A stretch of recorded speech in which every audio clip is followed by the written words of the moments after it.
দর্শক বন্ধু, এই ধরনের সিঁড়িভাঙা অঙ্ক থাকলে আপনারা কিভাবে শর্ট ট্রিক ব্যবহার করবেন আসুন করে দেখাই। এখানে লাস্টে দেখুন 1/2 রয়েছে, তাই না? তাই আমরা লাস্টে 1 নেব এবং 2 নেব। হয়ে গেল। এবার আমরা কি করব, বাইরে কে রয়েছে 3 রয়েছে, কত -3। তাই আমরা এখানে 3 তো নেব, এদিকে মাইনাস না রেখে অপোজিটে মাইনাস করে দেব।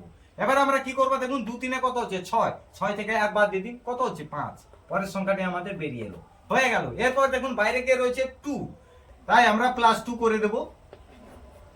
ভেতরে কে রয়েছে 1 রয়েছে, একটাকে আমরা নিচে রেখে দেবো।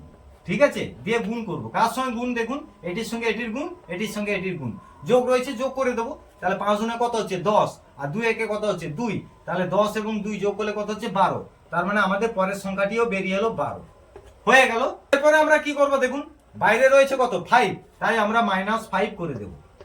হয়ে গেল। যেহেতু উপরে কত রয়েছে 3 রয়েছে, তাই আমি 3টাকে নিচে নামিয়ে দেবো, গুণ করে ফেলবো। এটির সঙ্গে এটির গুণ, এটির সঙ্গে এটির গুণ, বিয়োগ রয়েছে বাদ দিয়ে দেবো। দেখুন 12 5 কত হচ্ছে 60, আর 5 3 কত হচ্ছে 15। পরের সংখ্যাটি বেরিয়ে এলো দেখুন 45।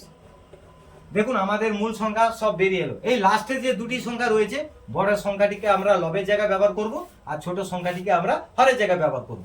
আমরা তুলে নেই 45/12 হলো। এবারে কাটাকাটি করুন, 3 4 12, 3 15 45 হয়ে গেল। এবার দেখুন 15/4 সংখ্যাটি বেরিয়ে গেল। এবারে প্রকৃত ভগ্নাংশে ভাঙতে গেলে এটি দেখুন 4 3 12, 3 0 12, 3 3 4 হয়ে গেল। কেমন লাগলো সিঁড়িভাঙা অঙ্ক আপনাদের? কমেন্টে অবশ্যই জানাবেন।